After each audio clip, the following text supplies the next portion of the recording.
Good evening and welcome to Gana shot. Gana shot में आप सबका स्वागत है। Today we're going to talk of global trends which we will see in 2025. And to talk about all this, I have with me General Narayanan. Uh, Rajiv, Happy New Year and welcome to Gana Shot. This Happy is our New Year, first sir. interaction for this year, Yes, yes. and An look forward interesting. to it.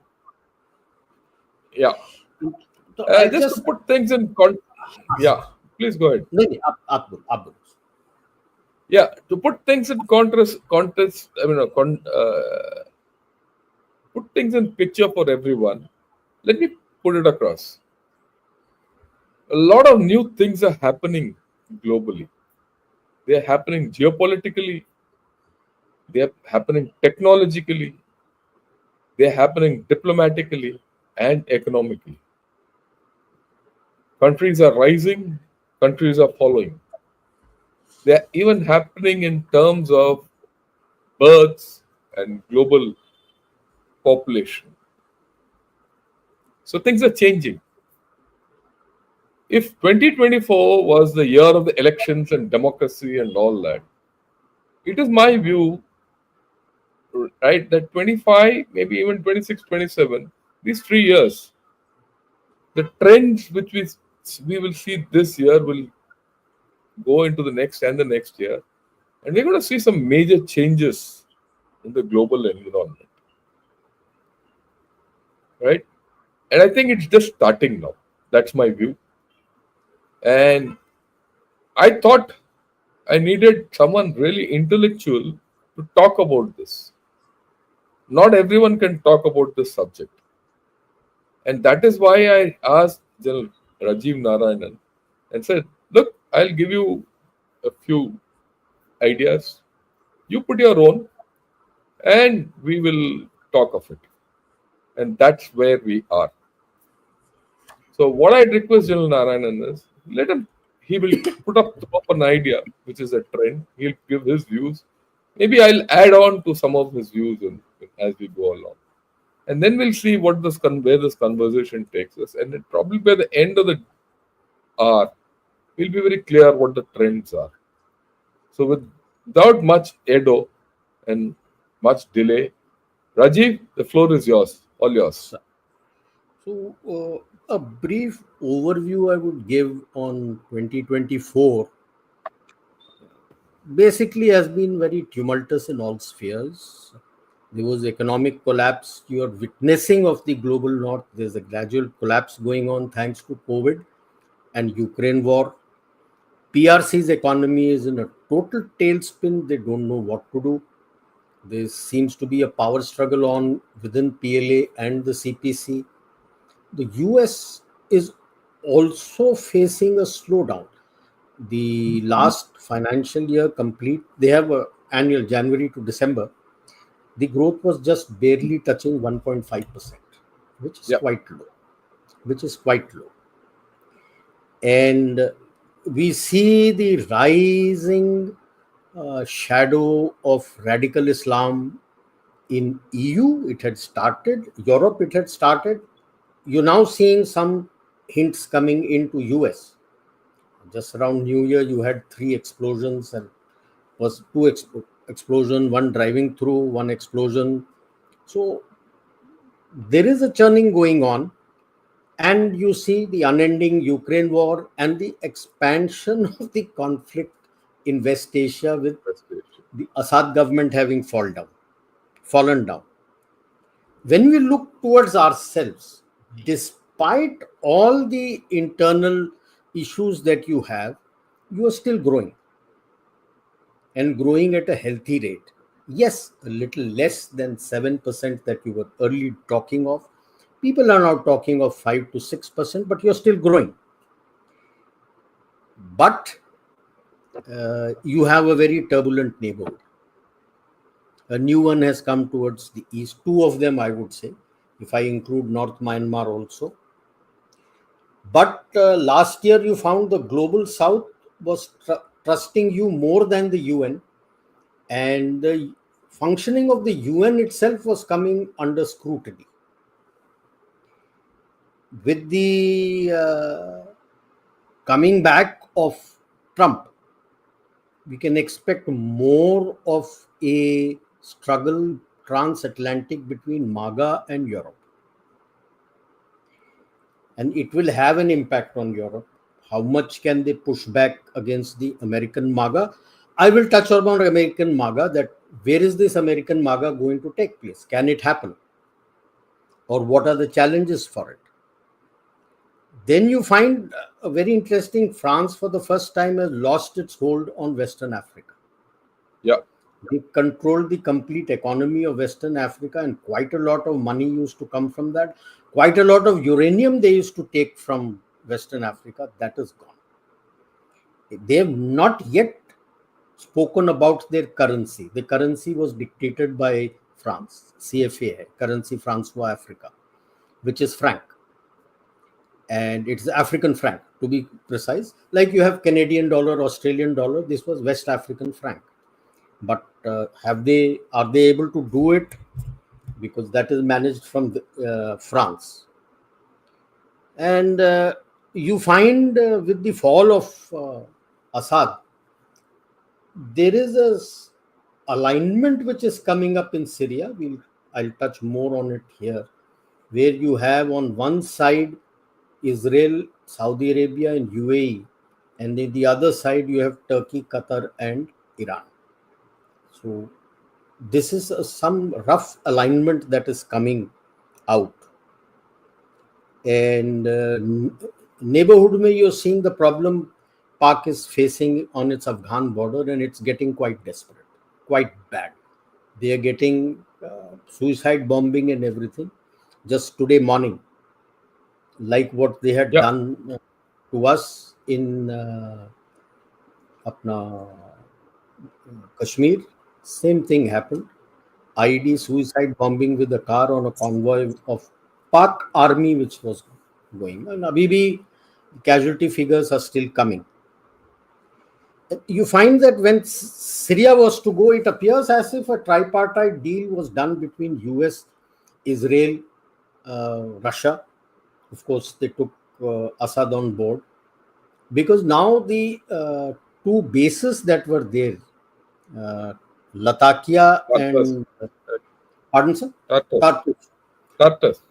Yeah, both the bases have shifted to Libya, Benghazi, because Italy is split into two. There is that national government which is supported by UN, and Turkey supports that, and you have Khalifa Haftar, who is controlling Benghazi, and that is supported by Russia. They have shifted near Benghazi and they have set up a base out there.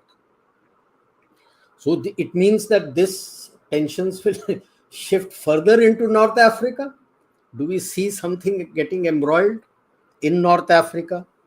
Because that is a cause for concern, and I'm sure Turkey will be very concerned. Because Russia, it appears, is going to use this base to increase its influence, whatever writings I have read about which emanate from Russia, to increase its footprint in Russia, in Africa. In fact, they've always had a good footprint in Africa. Yes. So this will they want And the base was in Syria. Now the base is directly where the influence is. Action is, and from here they want to use that. So you might find overall in Africa a three-way triangle of Russia, China, and whatever China we may say is losing out, but still has his footprint there. Yeah, he's got in Africa. So you have US, you have Africa, China, you have Russia, and Turkey is, by the way, still wanting to increase its influence in North Africa. So at the moment they are in talks with Sudan. People have forgotten in all the wars that there is a war going on in Sudan between Sudanese armed forces versus the Rapid Security Force, which is supported by UAE. And Sudanese armed forces are supported by Turkey. And so there's a lot of things, and flux will take place. So while West Asia is getting into a flux, you will see something more happening in North Africa, because Turkey was the one who cooled the fires between Ethiopia and Somalia, because Ethiopia became landlocked once Eritrea went away. So they had done a deal with the top. If Somalia is like an ulta L, or you can say a 7. So the top portion of the 7, that is Somaliland, and they have port on the Red Sea. Yeah, So Ethiopia had done a deal with them for having their port facility, to buying that port facility, which Somalia didn't like, and so it was, fires were cooled, but at the moment nothing is clear, because the treaty is still there, whether Ethiopia will continue to execute that. So when based, and if you look at it technologically, you had China showing off its 6th gen, you have hypervelocity missiles coming in, you are talking of AI coming in a big way, FPVs, your drones have come up into the air, so that the air land battle, what was in 80s, that the Americans had come in, now you got to look at it again as an air land battle, and in a different manner of how you can survive with this kind, because the air is not just the use of aerospace, but also using the aerospace medium. When I talk of medium, you have space, you have cyber, you have communications, you have everything which comes in the aerospace medium. So these are certain lessons which are coming out from the uh, unending Ukraine war, where new terms like FPV, which nobody had heard yeah, earlier, for the drones and all, have started coming into our lingo, lingo. FPVs Yeah, and all. So that is the kind of what General Shankar, and which I also would call, of disruptive technologies that are coming in. It disrupts the way you look at things. It disrupts the way you actually have been doing things. It disrupts the way you have been structured. Would you have to need new structures to counter these technologies? So that is why it is disruptive, that in every field it disrupts what you're doing. So this is what we saw in 2024. What do you see now when we look at the overall tea leaves of 2025? So we'll start region wise, and the first and most important, North America, because there exists the sole great power today which exists is there. So while somebody may say is going down, somebody may say dollar is going down, this is going down, that is going down, but that's the only power available which has a global footprint. Nobody else yeah, has that yeah, kind yeah. of power.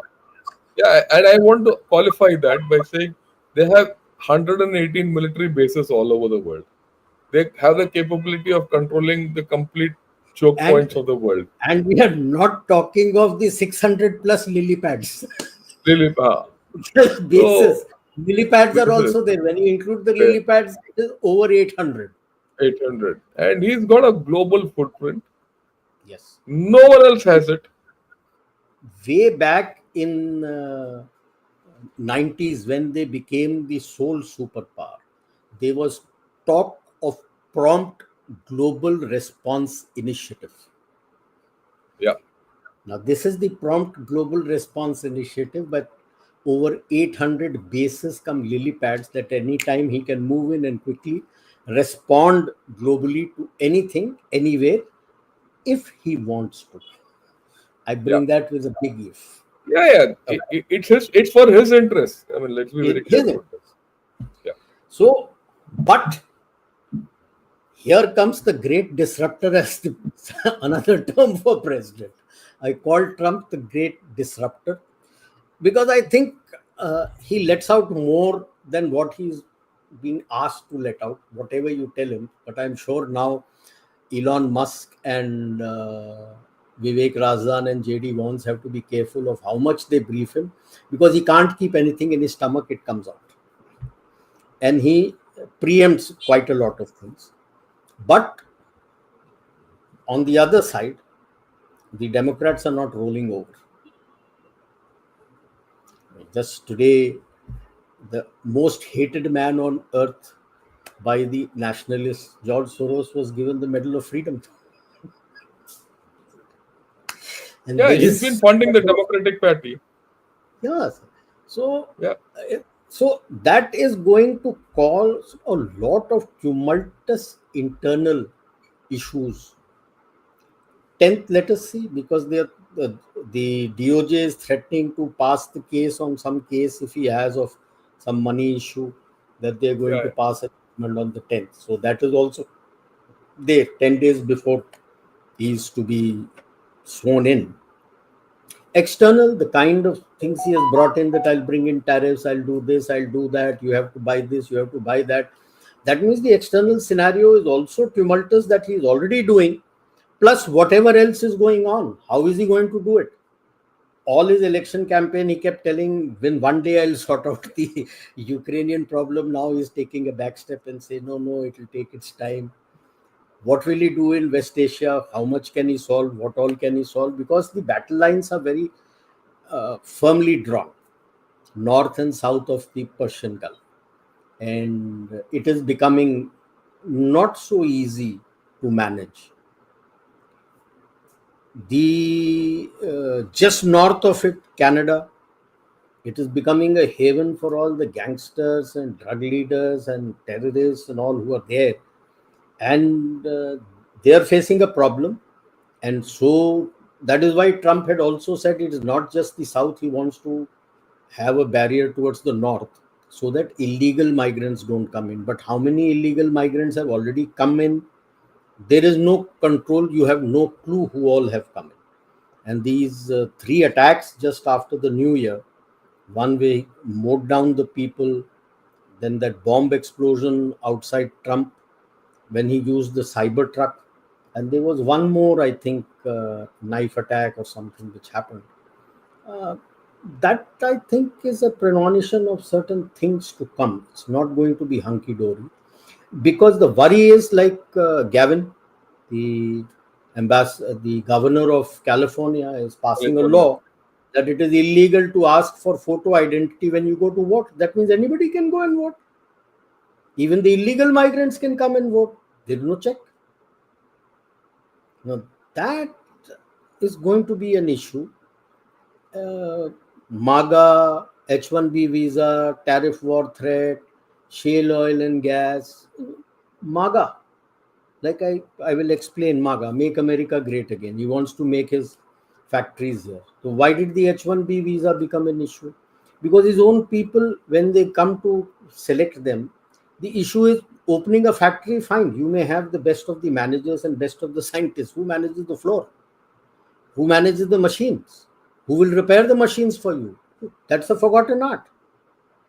See, if you have not been making things for 30 years because you shifted it all to China, you just can't start within 2, 3 years and say, okay, hello, I start again. You got to start training. Then your labor laws itself, the cost of labor is going to be so high. Would the MNCs like to come back here? They would prefer to keep it in global south, where they get lesser labor costs. So MAGA is nice for an election campaign. How best will he be able to manage it and implement it and actualize it is open to question. But there itself comes your problem, that if you're going to say, I'm going to have tariff war threat, good.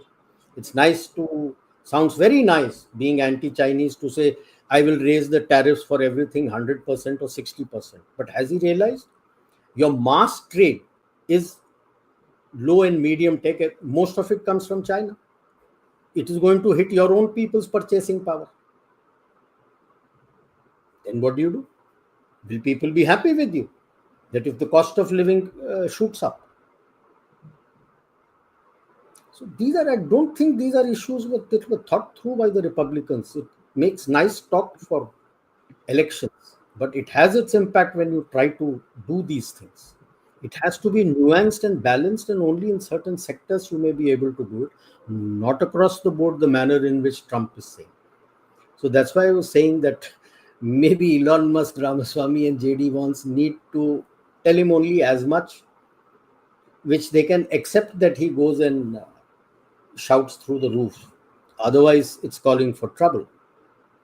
And the one thing which, it was a very, I think, this was the one issue which he should not have leaked. Very late claim to Canada and has been laying claim and calling him the governor of Canada and Greenland. Okay, it's a strategic grand strategy plan as far as the US is concerned, because it is for the Arctic route Yep. where the Arctic Circle is drying. Today, more than 50% of this is controlled by Russia, almost about 60%, and they have 19 bases. And they have the advantage of, despite that being in the tundra, they have a warm water port, the Murmansk port. The Gulf Stream, which starts from the Antarctic, comes up. It's a warm water stream which hits Murmansk and comes back. So, Yeah. despite being there, Murmansk is open 24/7, 365 days a year. And he has 19 bases that he has made all along to control this route. And when you look across to the other side, it is split into parts. You have US with a small Alaska, quite a lot of Canadian territory, and then you have Greenland.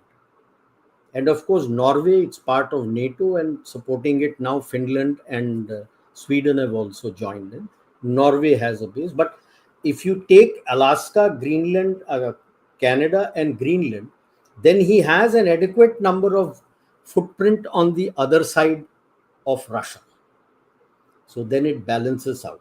So my understanding is Trump spoke it out soon. That's why I was saying that they need to only tell him as much Yeah. as they can, take it what he leaks out.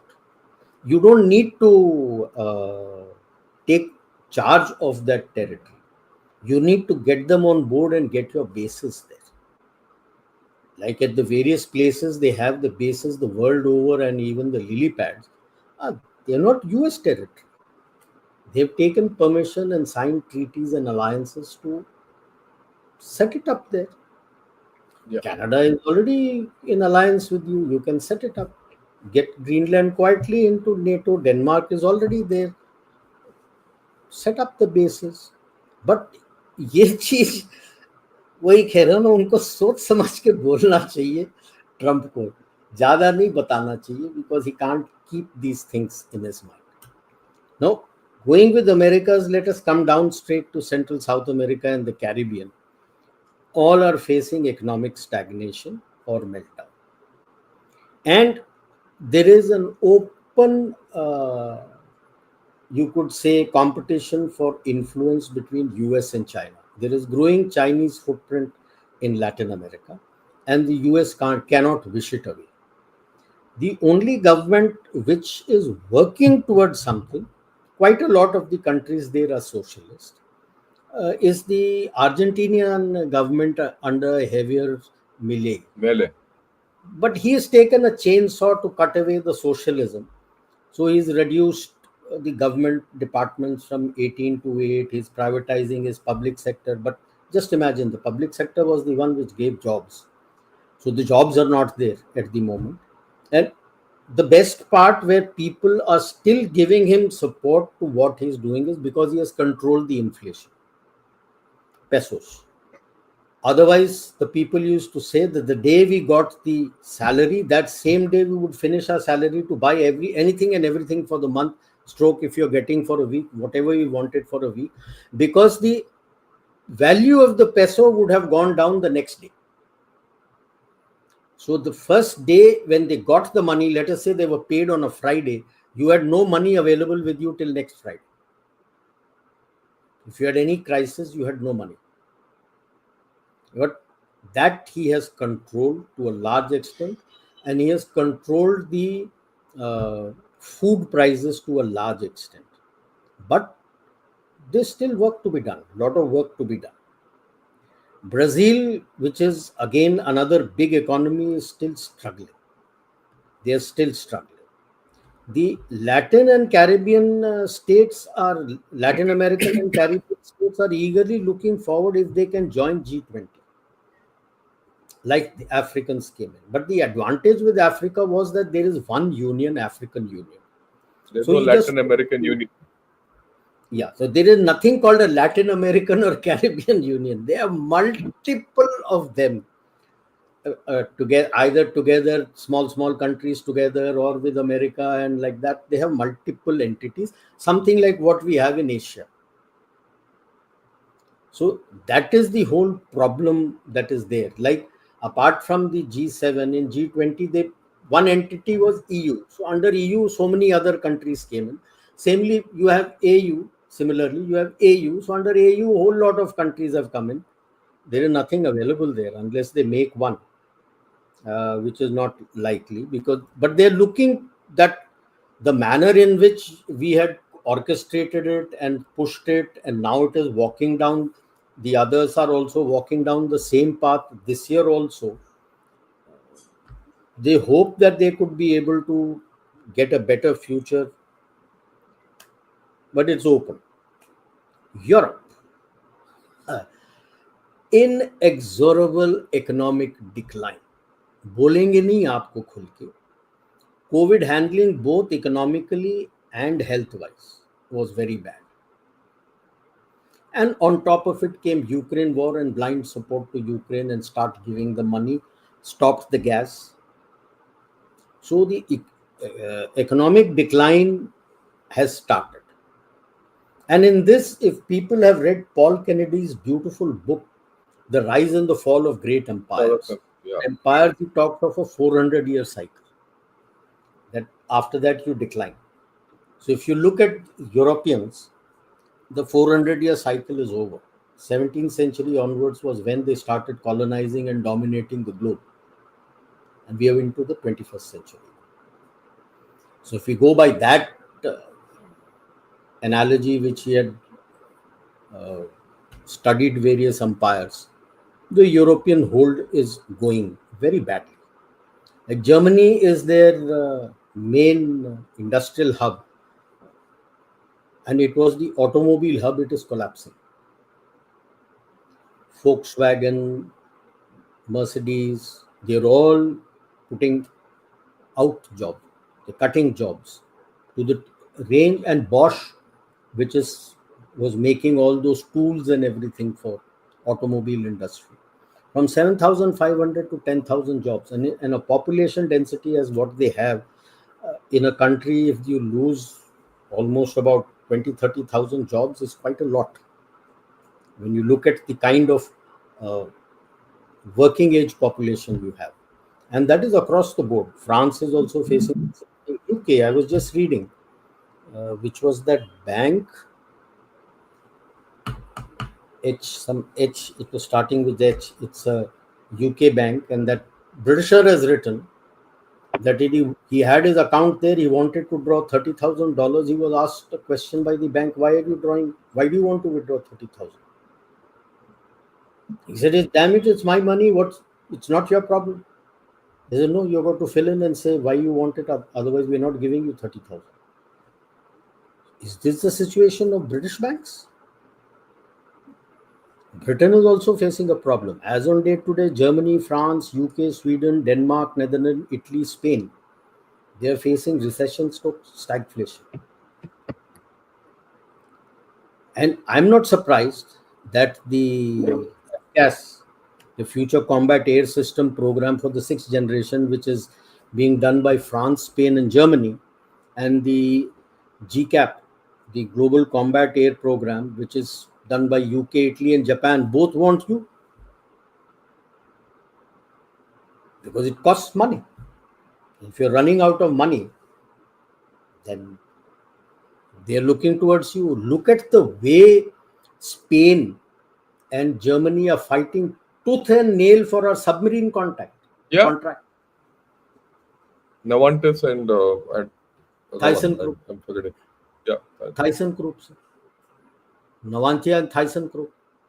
Open war between the two of them. One chap says one thing, the other chap says, "No, I am also ready to do this." And in UK, Rolls-Royce has openly told you that take what you want. We'll give you all. France is giving you Safran. France desperately wants your Navy to buy his Rafale M. Airbus, by the way, A380, the new orders that we have given, that has saved their plant. Otherwise, A380 was closing down and their plant was closing down.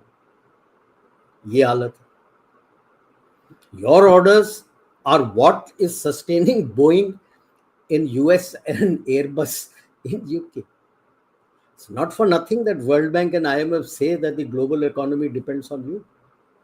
If you had not given the order, if Air India had not given the additional, I think Yeah, 100 they're or gone. 200 order, they would have collapsed. They would have collapsed. So keep that at the back of your mind when I give you a way ahead. कि क्या कर सकते हैं. So they are facing an uncertain future in 2025 because US is pushing for shale and oil gas, and by cutting the nose to bite the face. The contract was there for piped gas via Ukraine, and they don't push Ukraine to renew it. So as of 1st of January, there's no gas from Russia. And it doesn't, they might keep saying, oh, Russia will have a problem. Russia has no problem. All that gas is diverted to China. The pipeline was ready last year. He expected that they might do something because of the war and push for this. He sent it there. And shale oil and gas, which was offered in 2022, at that time Macron said we can't take it because it is almost 4 to 5 times the cost of what we were getting from uh, Russia. So today, okay, you're getting oil via India. What about the gas? Where will you get the gas from? Qatar, which was your largest exporter of gas, you went and took a fight with Qatar on human rights. So Qatar has stopped. He says, I'm not giving you gas. If you talk of human rights, they said they will extend the treaty only if he improves his human rights. He said, okay, thank you. But Qatar has a problem because he doesn't have an alternative. Turkey says, I will step in, but there are no pipelines which go from Turkey, that many pipelines that go from Turkey into Europe. So, and of course, Trump has pushed for first term, he had said 2.5% GDP for defense spending. Now he says 5%. Concurrently, you find that there is a rise of nationalist parties, far right as they call it. And if they come to power, then what happens to EU? Along with that, you find now fights going on the streets with rabid Islamic radicals. And of course, the grooming gang. They're still so scared and looking at vote bank politics that they can't bluntly say Pakistani Muslim gangs. Everybody in England is saying Pakistani Muslim gangs, but the media can't say, the politician can't say. Asian Grooming gangs, gangs. Asian grooming gangs. And then somebody says, no, Pakistani and Indian Muslim gangs. Come on, they're all Pakistani Muslims of Pakistani descent who are there.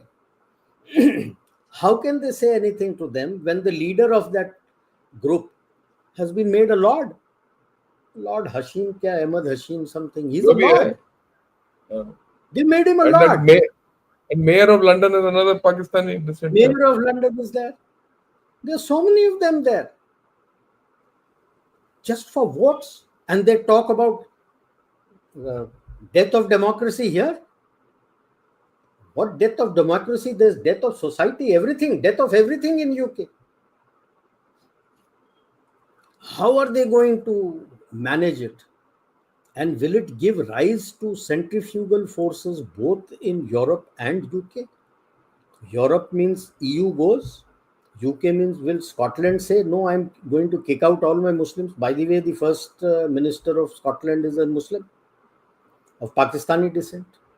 But they're not as much are they are in what they call the Midlands. In ancient history, that was called the Northumbria, which is now called the Midlands. As much as they have in Midlands, that is Birmingham and all that area. So it will be interesting how they're going to manage it. Because a lot of them last year themselves, the analysts were predicting that they might get into a brutal civil war sort of a thing, where fights take place. And people are getting worried about the same thing in USA. Would it be by the end of this year or more? But all said and done, if it gets into a social turmoil in Europe, it's going to have an impact on not only its purchasing power, also economically, because where there's turbulence, then the factories can't function,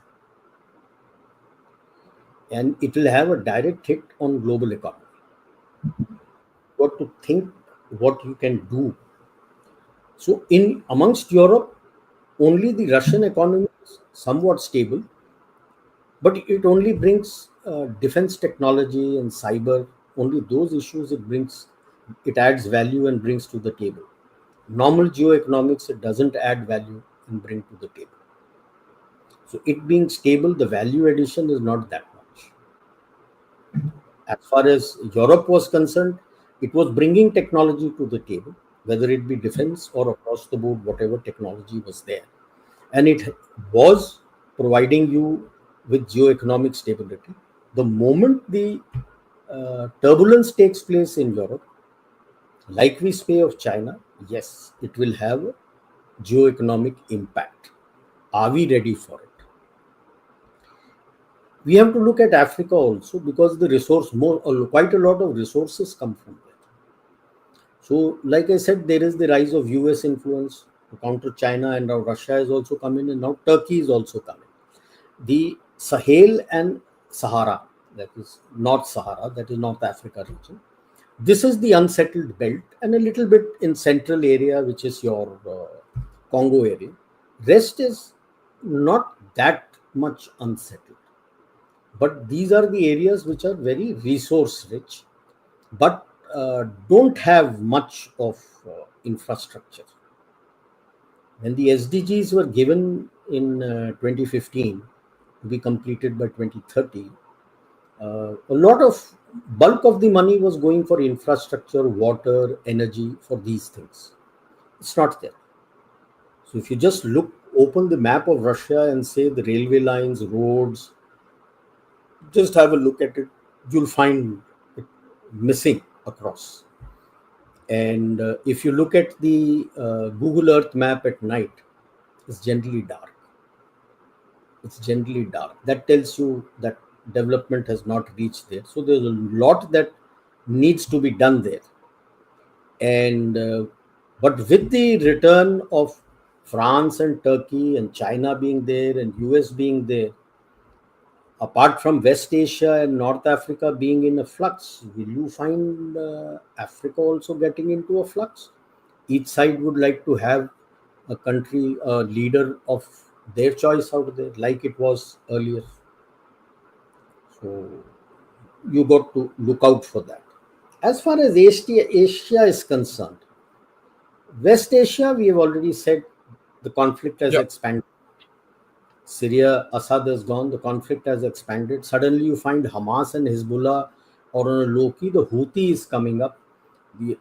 They are attacking them. There was a report once, but nothing much has come out of it, where Djibouti had offered a base to Israelis. If they get that base out there, then it becomes very short range to hit the Houthis. But Yeah, the and uh, Djibouti will give a base to anyone who is prepared to pay a price. Hamas, and that there was a report which had come, but nothing much thereafter has come. But one report has come that the Chinese are ready to arm the Houthis as long as they do not touch their ships. So very interesting, very interesting. So there is likely to be that struggle for supremacy here, north and south of the Persian Gulf, and north and south of the Red Sea. That struggle is on between your Yemen and North Africa. UAE has a lot of footprints out there, and like I said, Turkey is stepping in towards Eritrea, Sudan, Somalia to counter UAE's footprints.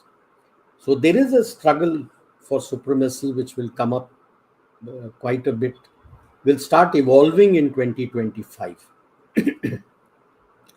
But Turkey faces a problem. While we say Syria, but there are multiple players in Syria. There is the Syrian Defense Army, which in the north, I think, Defense Army or Defense Force. which There's both. There's a Turkey, defense force Turkey and is, a defense army. there The is one defense which is SD. supported by Turkey in the north.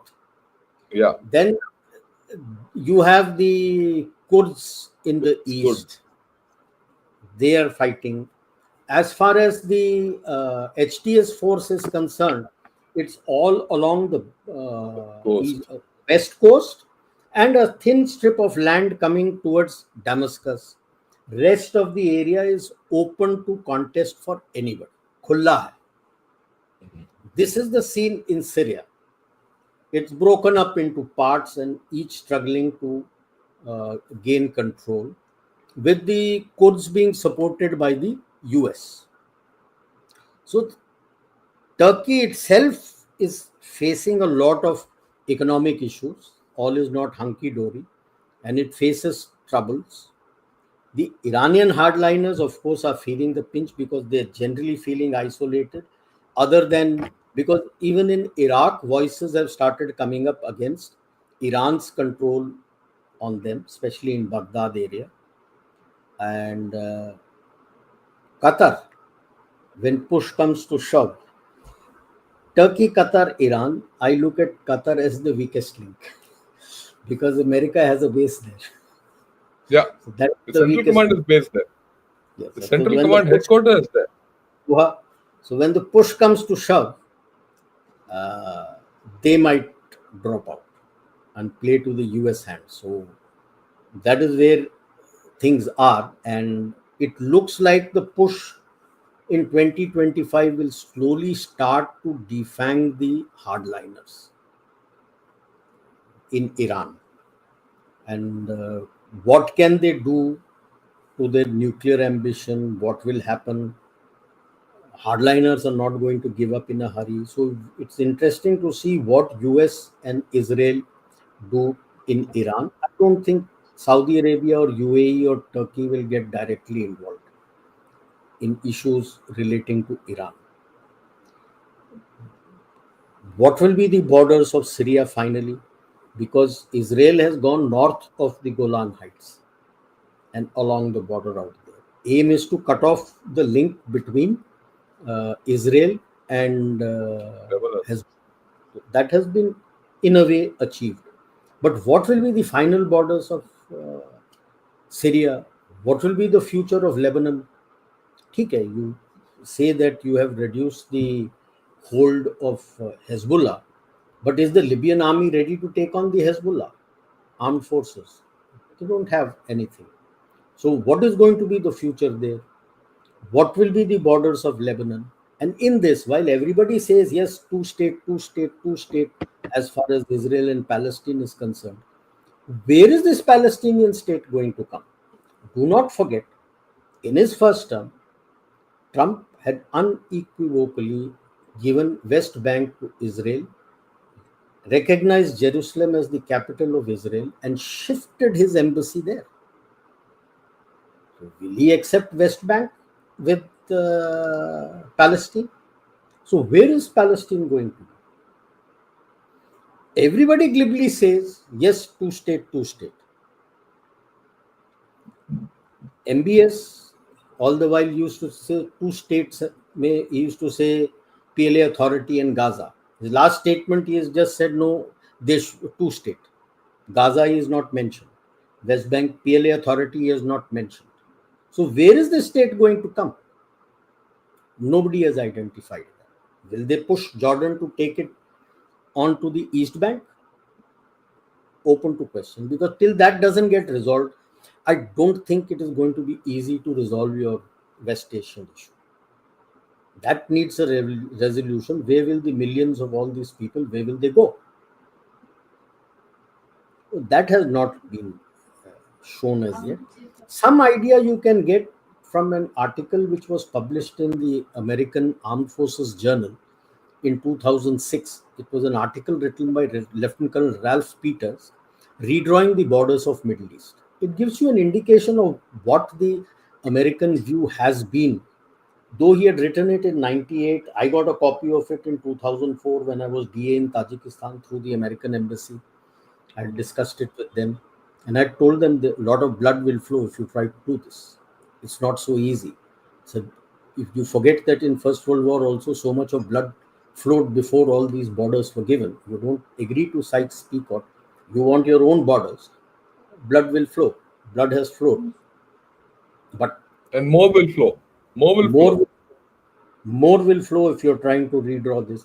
One place where they have achieved it to some extent is Iraq, where Iraq has a Shia Iraq controlled by the Shias. There are the Kurds who are an autonomous region, and you have the Sunni portion where, anyway, it's plain desert. There's hardly anything out there. So that tentatively has been done. Something is happening in Pakistan which they are achieving, where they had mentioned that west of Indus would go to Afghanistan. So KP Fata in any case is no longer with them. But blood is still flowing. So what will happen? And like I had mentioned about Afghanistan and Pakistan, so much blood is flowing now out there. आज भी हो रहा है. आज भी हो रहा, अभी भी चल रहा है सर. पूरा And चल रहा है. you, yes, you are coming up, you are becoming strong, global economy is dependent on you. Will the white man like it? Will the white man like it? He looks, your strategic autonomy is unpalatable to them because the erstwhile colony is going to dictate terms. It's not going to be, I want you to do this, and you say, yes, sir, 3 bags full. He said, no, let's negotiate. And he doesn't like it that he has to ask you for a FTA. That's a new term for begging. Because to survive, he needs your market.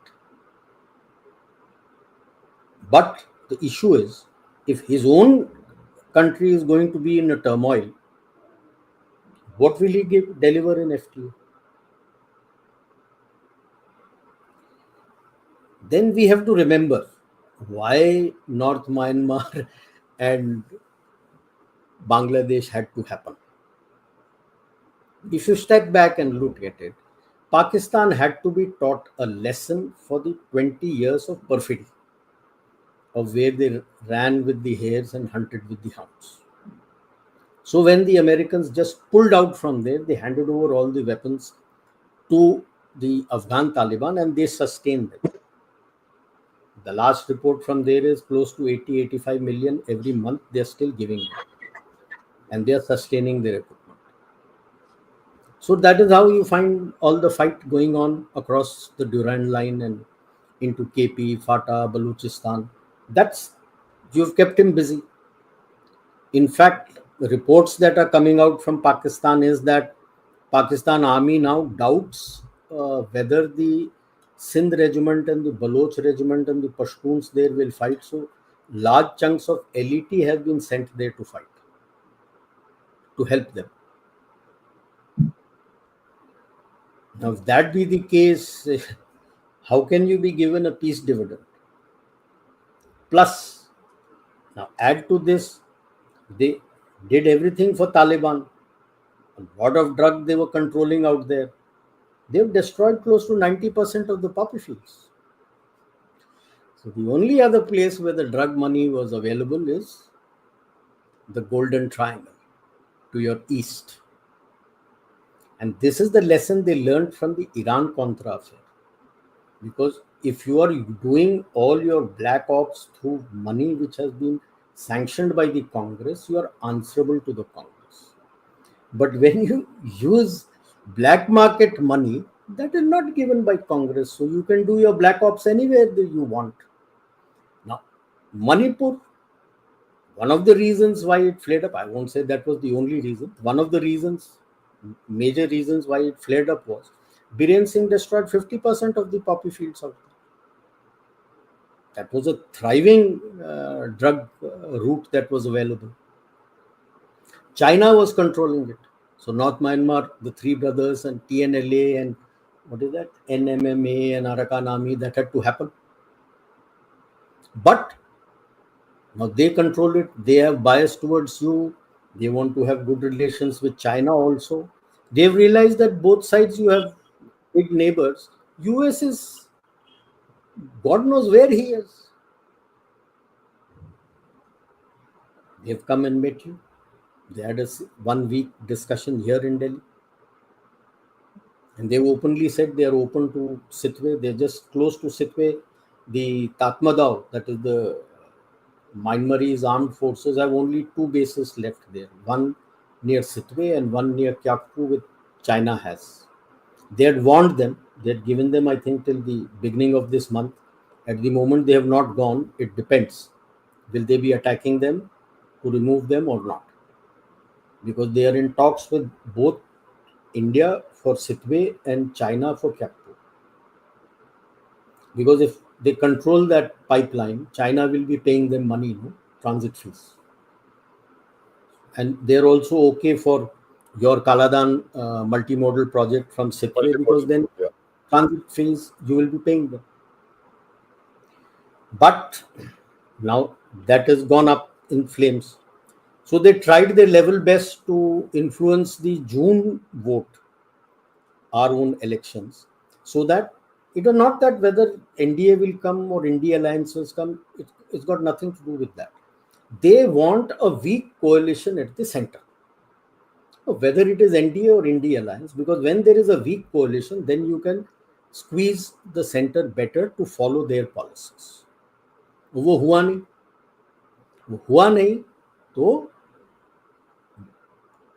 Bangladesh had to happen.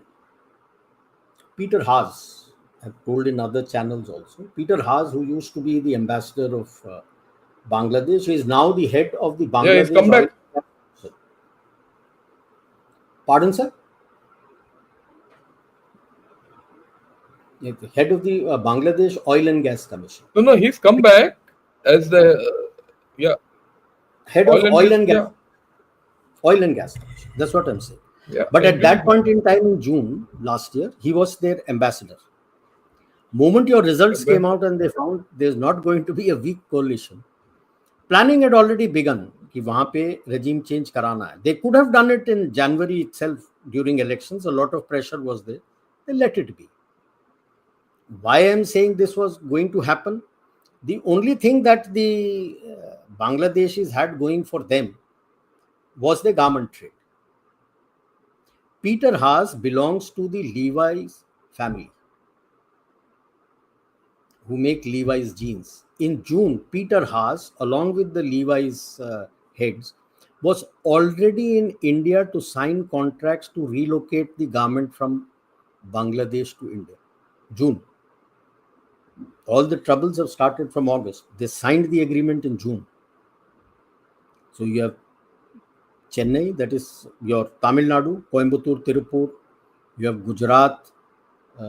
You have some have gone to Ludhiana, Orissa, Bihar.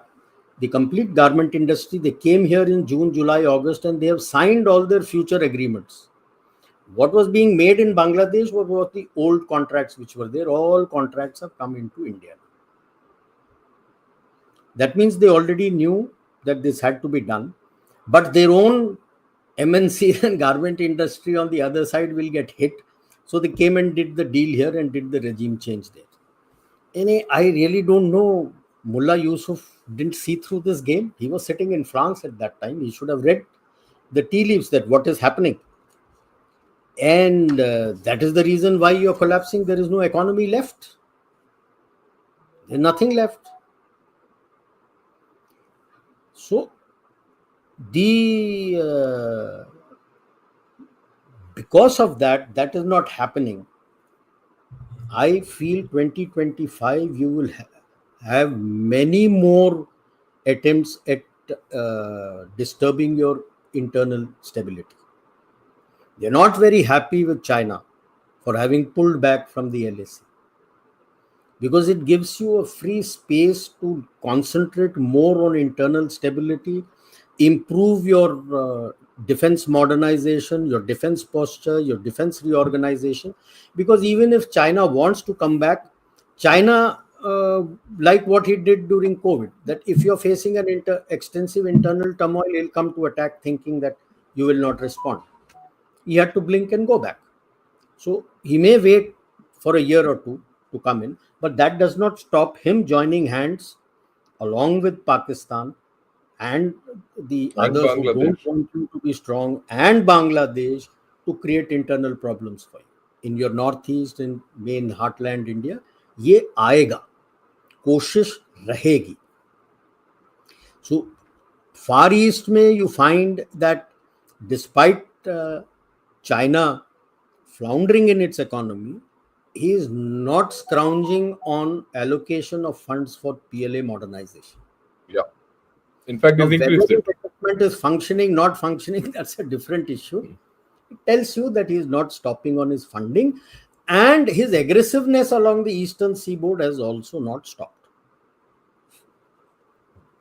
If you go back to the six combats that China has to fight by 2050, the first one was for Taiwan. They had set the date by 2025, but I think, if I remember correctly, last year only Xi Jinping had pushed it to 2027. They are now talking of by 2027 to integrate. Now, which way it integrates, whether it is PRC with integrates with ROC or ROC takes charge of the mainland, remains to be seen. How it Yeah, happens, that is what an interesting thing which will happen. happens. But if PLA attacks, the West is sanguine that Japan, South Korea, Philippines, Taiwan, and all will fight, and they might. Whether West will put it boots, because Okinawa they have boots, Philippines they have boots, Guam they have boots. So will they fight for it? I think they might, because they would not like a PRC PL controlled navy in the Pacific. If Taiwan falls, even if it falls with extensive casualties and there is a Pyrrhic victory, but one thing is there: whatever the remnants of PLA navy are, they will be on the eastern ports of Taiwan, which is into the Pacific, which goes against the Monroe Doctrine that Pacific is their backyard. So they might, when push comes to shove. At the beginning, open to question. South Korea is facing tremendous trouble. There's a great amount of political uncertainty going on. And it is now up to the judiciary to confirm whether the impeachment by the parliament of the president is legal or not. And for that, they need two-thirds majority. Will it happen? The police were not able to enter the palace to take out the president. So it is a political churning going on out there, and it's interesting. Our people, I find hardly any coverage in our media about South Korea. The essential standoff which the president says he has with the parliament is he feels that a lot of parliamentarians have been bought off by the Chinese, and that is the reason why he was wanting to bring in the martial law. That's open to question. Nothing, no proof he has given. But it remains a fact that there is a standoff between the president and the parliament, and how does the government function? Japan is also facing a stalling economy. It's facing stagflation. And when you look at North Korea, they have sent 1 lakh troops. It started with 10,000, 1 lakh troops they have sent to Russia to fight in that Kursk region, which tells you the issues that Russia themselves must be having to put boots on ground, because they don't have a very big working age population as far as the Russians are concerned. They also are a demographic decline, they have tremendous. So that also tells you the problems that they face. As far as the Central Asia, Oceania, and Caucasus are concerned, Caucasus, we'll start with Caucasus, very unsettled. Azerbaijan versus Armenia, and within Georgia is pro-Russia versus pro-Europe. So there is Caucasus. Russia has always seen it as its soft underbelly that will stay in turmoil.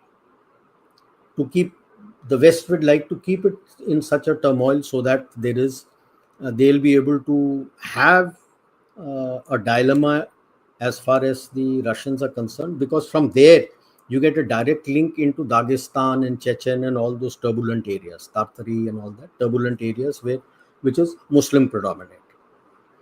Cars, well, PRC economy is collapsing, but they have a tremendous amount of footprint, and Kyrgyzstan, Tajikistan are virtually about to collapse, recession, because the amount of debts that they have to China, you cannot manage. And it seems that there is a push which is emerging from the US to gain influence back in Central Asia. Russia is there in a very strong way. So it will be a three-way tie again between USA, Russia, and China. Who has a say? Russia doesn't have a clean say amongst all those five countries out there. Tajikistan and Kyrgyzstan don't amount for much. They are very poor. So essentially, it is Turkmenistan, Uzbekistan, Kazakhstan. Turkmenistan has got a lot of gas, and they are a very closed society. They have not opened. Country bilkul closed. They don't open up to anybody, and their complete gas is controlled by Russia. Uzbekistan and Kazakhstan are the ones who show eyes to Russia because they have resources, oil, gas, and like Kazakhstan has a very large uranium reserve. So they show eyes to Russia off and on. But then there is nobody to support them. They don't trust the Chinese. So that much we can understand. So what is the new technology that you expect? So the latest which is coming out from US is what they call it the gravitic propulsion of drones. There's no fuel. Now, some call it anti-gravity. I tried reading up. It's a bit too obscure, and it's still in their what they call the black ops domain for technology. They use the gravity, and with that they use and create a magnetic electric field with which they give the propulsion to the drone. There's no design available on board, but a talk has started that not just the US, Chinese are also working on this propulsion system, which gives it unlimited reach. I don't believe that. The reach, you need to have some controller on ground. So unless it is a space-based grid controlling, you will not have unlimited reach because most of the drones is line of sight. So it's a line of sight communication. So if it is going beyond your line of sight, unless you have a SATCOM on board, you will not be able to control beyond that line of sight. So this is a new thing which is coming. Interestingly, like the Chinese, I said, they showed the 6th gen aircraft. That's interesting. Why do I say so? Nobody as yet in the aviation industry has finalized the structures of what exactly will be 6th gen.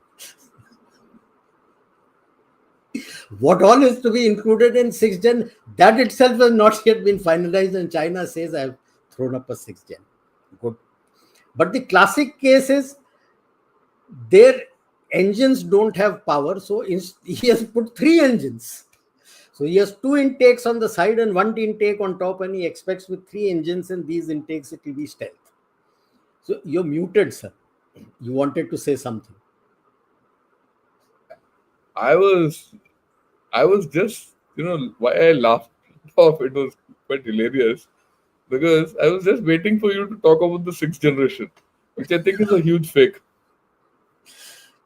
Those who are aviation experts have already called it out a fake.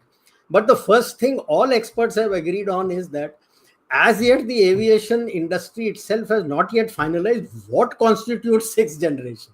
6th generation. So the China has not only he has said 6th generation, he says I'm working on 7th gen. What is the 7th generation? You haven't even finalized what 6th generation to be, and you're talking of 7th gen. When he says all this, I only hope China in its present form remains till the 6th generation and 7th generation. You might be the next generation. China will be completely different.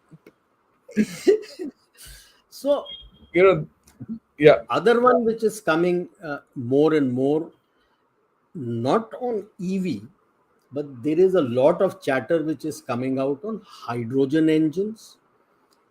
Then there is talk of the green fuels like ethanol and other things, engine run from that. And a new one on which Toyota is working is having water as your fuel, and next to the engine you break up the water into hydrogen and oxygen, and hydrogen and oxygen are burnt in the combustion chamber, and it gives you the just Propulsion. water vapors come out, which they feel would be green. Yes, but the issue is you're already per head capita of water. If you take it globally, you're quite scarce for water. So if you start using water as a fuel, yes, water vapors are going down, and maybe 5 6 years later down the line, you may have more of rain and you may have more of water coming in. But in that interim period, firstly, you may have a shortage of water. And number two, when you have excessive rains, we know what excessive rains can do.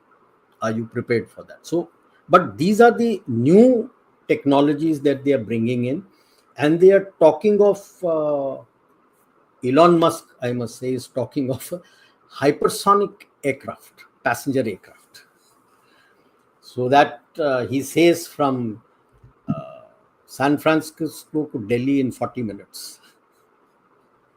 So that Mm. is talk. Now, these are the levels at which work will start progressing. Whether it will be deliverable in 2025 is open to question. Because, like I said, FCAS and GCAP, this is work on sixth generation. When the nomenclature itself is very fluid, what all constitutes. So, what will you put in? What will you do? It's not going to be cheap. It's going to be very, very, very expensive. So, AI will come in. This quantum computing and quantum mechanics work. Everything will go on. You may look at quantum communication. So, the things in 2025, some of these may come in. Maybe you might get new materials which doesn't require a quantum computer to be so massive for cooling of its qubits. And will 2025 or maybe beginning 2026, will we start seeing the size of the quantum computer reducing? The benefits will come once it starts reducing in size. So in this global churning, what is going to happen? You have a sinking global north, which has yet to come to terms with its decline. And uh, it's very clear they had a perception that the soft life and good life that they gave, they would be able to tame the jihadi snake by opening their doors for them. But it's now coming home to roost. And they have nobody else to blame. If you sow the wind, you're going to reap the whirlwind. Yeah. You're not going to get anything else. Then you have a decline in PRC which is coming up. Now, these two declines are the ones which are going to impact the global economics, and which, if you don't work and US doesn't work towards it with whatever little help Russia does, then you will get into what Kindleberger had trapped. The world will get into a Kindleberger trap, which is recession, a global recession. Now, if you let us say, I increase my manufacturing input, my people can buy it. After that, whom are you going to sell it to? It goes to nobody. Because if their market is declining, the West, the Chinese market is declining, the global South requires a lot of input to bring up their infrastructure and to develop their markets. Where do you sell? Now, like we are increasing our export global percentage. Last year was 2.5% of the global export was what way you were. This year you have targeted close to 5%. Yes, but you are targeting the global north. But if global north itself has an internal turmoil and there is a drop of market, where will you go? That clarity has to be there, because whether they like it or not, there is an inexorable shift in the global trade center of gravity into the Indian Ocean region because of you. That shift they cannot stop, but you have to work our asses out to see which are the new markets that you will be able to, because for yourself you have to look at not just like we keep saying what supply chain you can get in, soak in from China. There are some which have come in, you want to soak in more. This is the time to also see which are key and important companies that you identify, or MNCs that you identify in the West, where you can ask them to come here, that there is a turmoil there, come here, I will give you a stability, come here with your R&D. That will add to your strength. So that you need to work. Yet I have spoken about this earlier also, and there have been some business houses who have reached out to me to say that they are working towards this to get some companies into India, but this has to be at a larger level. ये छोटे छोटे level में काम नहीं होता है. This And has to be a government effort. yes, This has to at be the a government government level. effort at the And highest level. Government And you FICCI also CII सारा orchestrate करके identify plan, like you planned your defense corridors. There is one which is coming down towards the south, there is one which is going towards UP. You identified a defense corridor, identify supply chain corridor, identify your MNC corridors, and that has to be integrated to the infrastructure that you're developing. उसके मुताबिक you have to identify and place it. That's why I agree with what General Shankar says. It has to be at the highest level. ये छोटे business houses वगैरह के बस की बात नहीं है. At the end, I will just say we all talk of a multipolarity coming. Despite all the problems, you are there. Despite all its problems, US is there. Who else? Russia? और कौन? Multipolar में और कौन आया? Who is India. the new? Will West Asia together? Like I said, till the Palestine issue is not resolved, I don't think you will have any kind of stability in West Asia. Now, where is the second state coming? That has to be thought through and planned. And outsiders can't come and dictate to them. The Muslim world in West Asia, the Arabs and others have to sit together to find out that ये Palestine state आएगा तो किधर आएगा? All this talk of river to the sea is वो okay, सब बकवास fine. है. I वो mean, तो let's be बकवास very clear. बात I don't है. see it getting resolved at all. So unless you place it at some place where it has a capability to survive on its own, otherwise it will be only be dependent on aid and other things, and people can play around with them. So that is where I'm saying multipolar तो बोल रहे हैं, कौन है?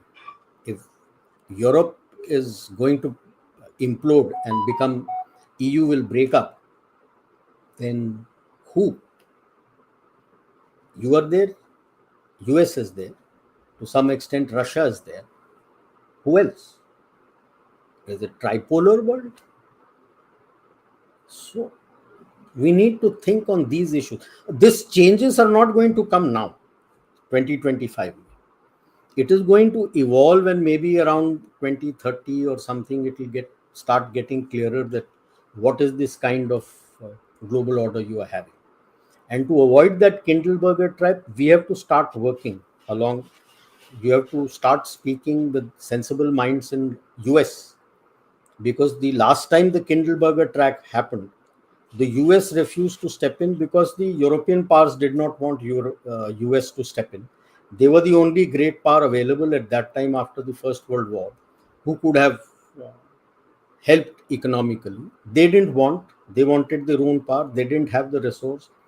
Their market collapsed. USA, apart from internal consumption, had no market. US itself went into Great Depression because they had created over capacities.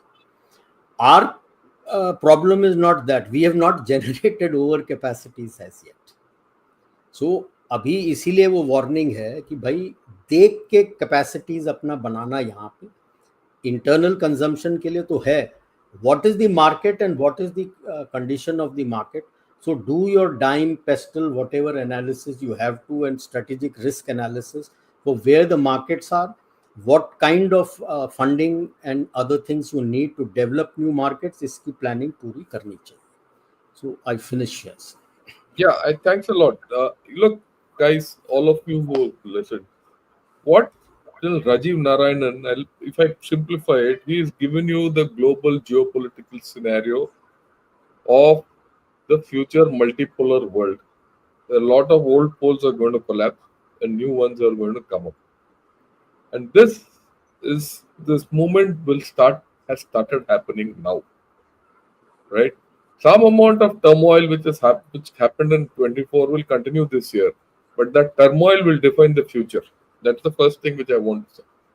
The second thing is this energy crisis which the globe is started last year is going to go in. And this year we will see a lot of new energy systems trying to come in. It is no more that EVs कर लो और ये तुम्हारा photovoltaics कर लो and China will rule the roost. That's anyway gone.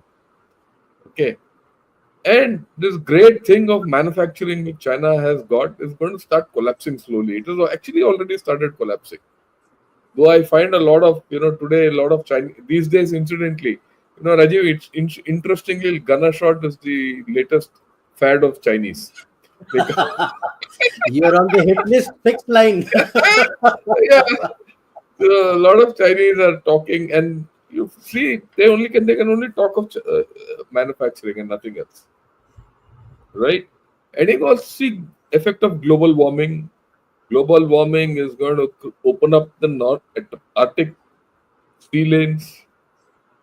It's also going to change climate patterns elsewhere, and your own monsoon patterns are going to change. Your cropping patterns are going to change, and it's happening. It's not as if it's not happening, it's happening. And economies are going to change. And in this time when economies are changing, you find old nations are collapsing. And this is not reversible, right? These are not reversible because fundamentally at the end of the day, why it's not reversible is there's a underlying demographic trend which is happening. And that underlying demographic trend, like what General Narayanan pointed out, is underpinned by itself by ethnicity and religious trend lines, which have gone toxic world over. Okay. To a large extent, our multicultural and multi-pluralist society has absorbed this toxicity. Other countries don't have this absorption capability, and that is why when he says they're going to implode, they will. If China has to implode over a period of time, that implosion started long back. It's going to unfold, right? Uh, Lack of demography, lack of people. So we're going to see a lot of shifts in this kind of a thing. You're going to see new technologies coming in, new materials coming in, new everything coming in. Will it happen in 24? One thing I missed out saying, which people should know, China has already opened back channel talks with our Tibetan government in exile in Dharamshala. Yeah, they have no Two, talk, choice.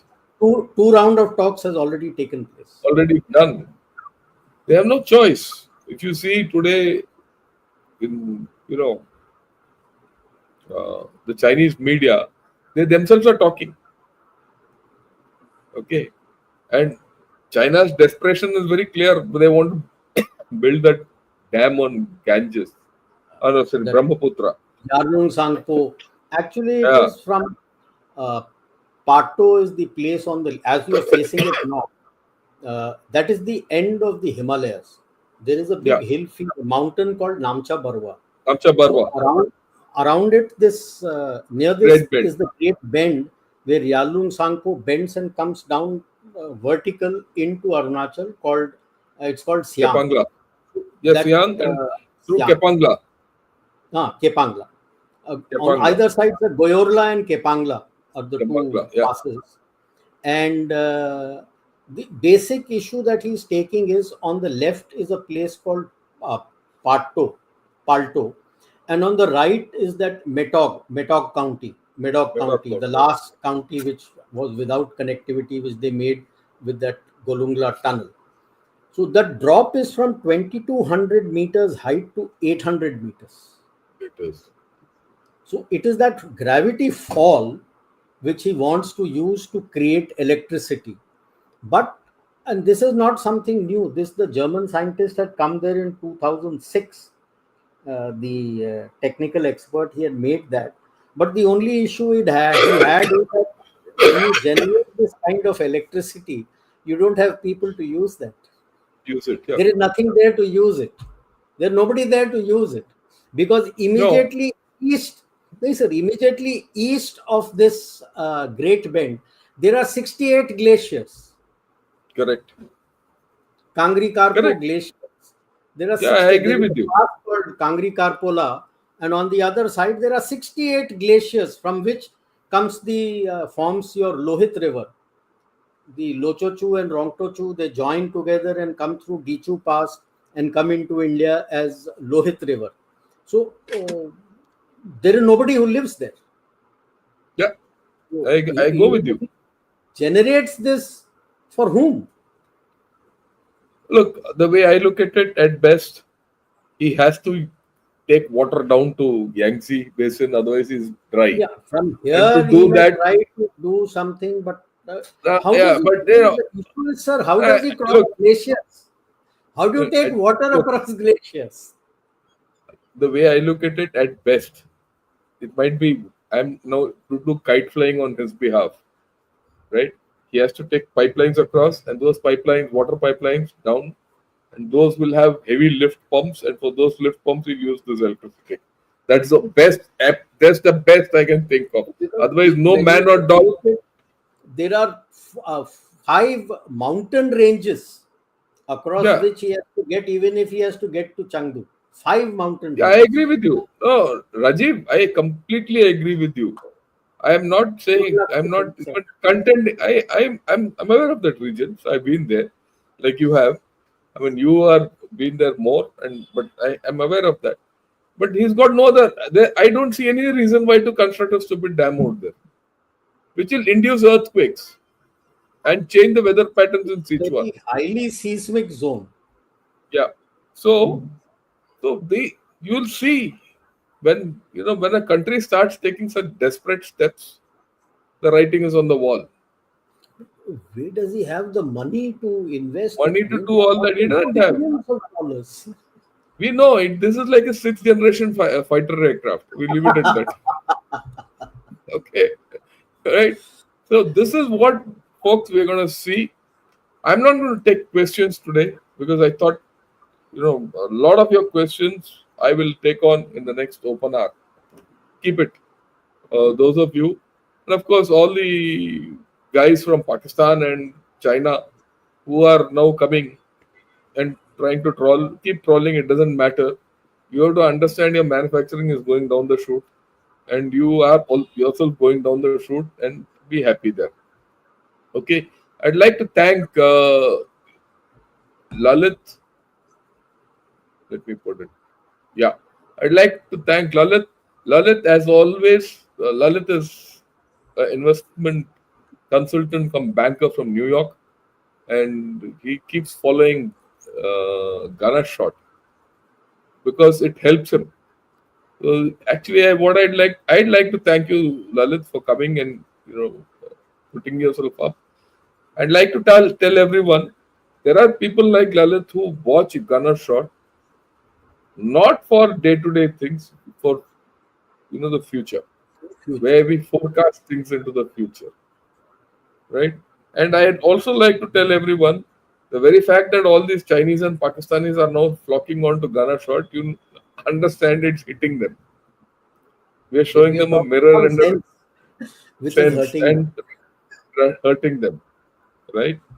So I would request more of you to join in and understand what's going to happen because, like General Narayanan said, I'm convinced that India's rise can't be stopped. I did a show on it yesterday only, very short though.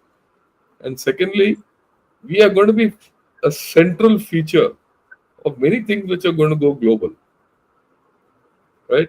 And we'll leave it at that. I'd like to thank General Narayanan for this nice expose on everything. And I'd like to thank all of you who have watched this program today. My special thanks to Pakistanis and Chinese. Right? Come. Troll me more, and I'll be more happy. Okay. And with this, all I'll say is good evening, Jai Hind, and till tomorrow, Jai Bharat.